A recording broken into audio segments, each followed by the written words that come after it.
خب حالا میریم سراغ اون کاربرد بعدیش. این که گفتم ما یه تابعی داریم میتونیم عملی، این خیلی برای بحث ماشین لرنینگ و هوش مصنوعی اینا عالیه. خب شما فرض کنید من یه تابعی دارم به اسم اسکوئر، مثلا اسمش همینطوری دارم مینویسم دیگه. خب این شکل، بعد این یه ورودی یه ایکس میگیره، بعد میاد چیکار میکنه؟ کاری که میکنه اینه که ریترن میکنه ایکس رو به توان ایکس. همین، تمام. خب حالا یه دونه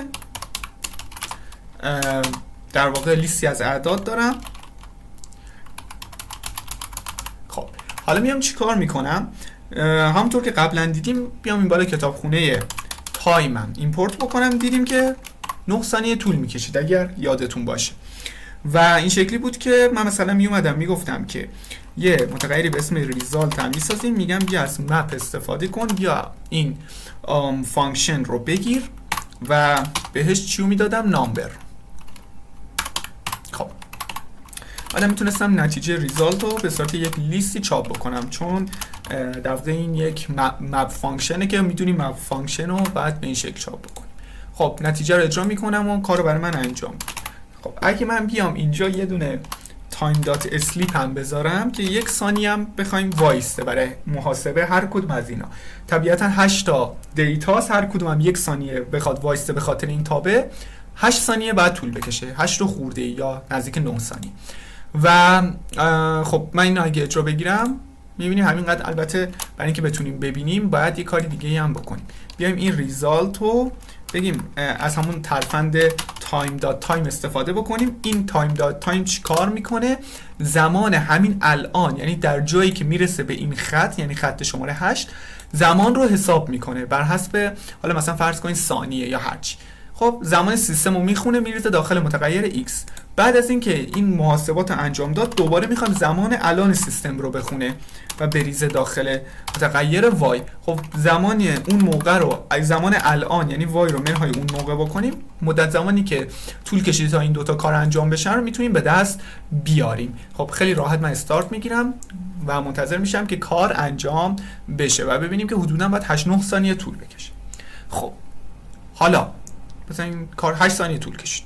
حالا یه چیزی، اگه من بیام و این 8 تا عدد رو، یعنی 1 تا 8 رو بشکنم مثلا به چند تا پروسس، مثلا به 4 تا پروسس مختلف، بگم مثلا 1 و 2 جدا برن توسط یک سی پی یو محاسبه بشن، 3 و 4 برن توسط یک سی پی یو دیگه و 5 و 6 هم برن توسط یک هسته کور دیگه از سی پی یو و 7 و 8 هم برن سمت کور دیگه از سی پی یو و هر کدوم از اینا مثلا 1 ثانیه طول بکشه. خب طبیعتا نتیجه من شده 4 ثانیه، یعنی نصف شده. خب یا مثلا حالا هر چقدر که طول بکشه یه دونه از اینا.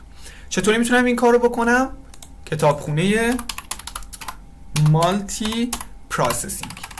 فقط این که من باید ازش یه چیزی رو دانلود ایمپورت بکنم. پس میگم from multi processing ایمپورت بشه برای من چی؟ یه چیزی به اسم پول رو برای من بیار. خب حالا اینجا بهتره که برای اینکه ارور نگیریم تو کتابخونه مالتی پروسسینگ این عملیاتمون رو ببریم توی if name مساوی با main، که امیدوارم تو پایتون اینا رو بدونید دیگه چیه. یه کسی که اومده مالتی پروسسینگ رو یاد بگیره تو بخش پیشرفته پایتونه، پس باید اینا رو بلد باشه. اینا رو بهتره ببریم داخل این. خب حالا من میام چیکار میکنم؟ میگم که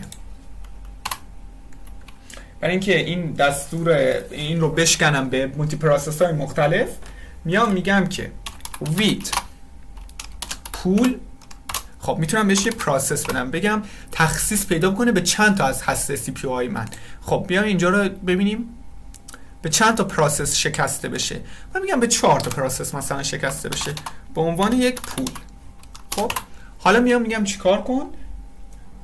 میگم که یه مثلا متغیر به اسم ریزالت بسازم. اینجا هم ساخته بودم قبلا. اوکی. میام از پول مپ استفاده میکنم به جای مپ عادی، از پول مپ و همین اسکوئر رو نامبر رو میدم به پول مپ. پس طبیعتا دیگه این پاک میشه. این تایم هم میاریم این بالا قرار میدیم، اینم میذاریم همینجا باشه دیگه. اوکی، مشکلی نداره به این شکل.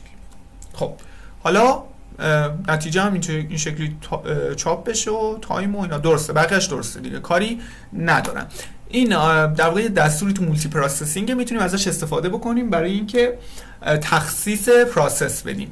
این شکلی می‌نویسیم، این حالا یک کانتنت منیجر توی پایتون و میایم میگیم که از پول استفاده بکنه، 4 تا پروسس بگیره به عنوان یک پول و یه متغیری درست کردیم، از مپ پول استفاده کردیم، یه فانکشن میگیره و یک حالا ایتریبل یا یک چیزی قابل پیمایشی که این فانکشن ها میتونن روش اجرا بشن.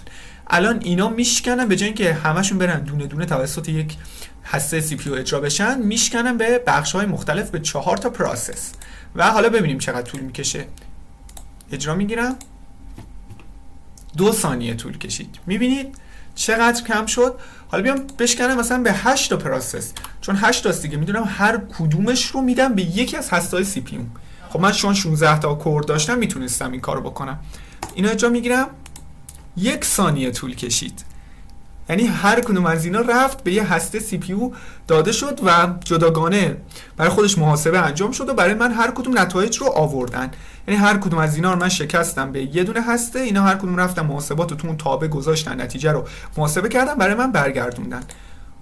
همین رو شما فرض کن ببرید توی مدل ماشین لرنینگ یا یه مدل پردازش تصویر و یه محاسبات رو بشکنی به کارهای کوچیک‌تر. ببینید اول چقدر طول کشید، 8 ثانیه، بعد شد 1 ثانیه و ببینید چقدر کار سریع‌تر و بهینه‌تر میشه با همین کتابخونه.